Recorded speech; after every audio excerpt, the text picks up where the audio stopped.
Hello नमस्कार मैत्रिणींनो, परत एकदा माझ्या किचनमध्ये माझ्या ताईंचे व मैत्रिणींचे मनापासून खूप खूप स्वागत आहे। आज आपण एक छान अशी साधी सिंपल झटपट बनणारी रेसिपी बघणार आहोत। तर चला तर मी इथे तुम्हाला साहित्य दाखवते आणि कृती लगेच करायला घेते। तरी बघू शकता हे अख्खी मूग आहे। तर हे अख्खी मूग ज्यावेळेस आपल्याला घरामध्ये भाजीला काही नसेल किंवा अजूनमध्ये आपल्याला काहीतरी बनवायचं असेल, कोणी पाहुणे आले किंवा कधी, तर हे बघा अख्खी मूग आहे। ते अख्खी मूग भिजत न घालता झटपट कसे बनवायचे ते आज रेसिपी आपण बघणार आहोत। तर इथं मी अख्खी मूग घेतलेले आहे 1 वाटी। ते साफ करून धुवून घेतले, कुकरमध्ये घालायचे, मीठ घातलं थोडं। मिठाने काय होतं, चव जराशी चांगली येते, नाहीतर मग जे आपण कडधान्य शिजत घालू ते आणि लागतं।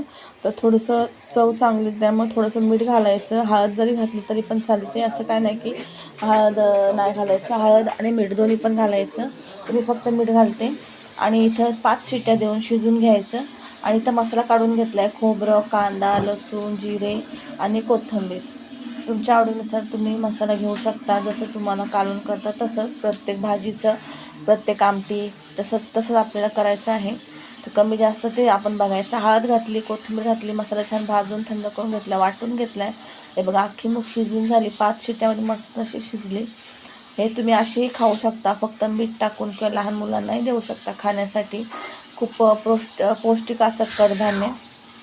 तर इथं बघू शकता तेलामध्ये तेल गरम झाले, त्यात कढीपत्ता घातला, लाल तिखट मसाला आणि वाटलेला मसाला घालायचा आहे। छान परतून घ्यायचं आहे तेल सुटेपर्यंत।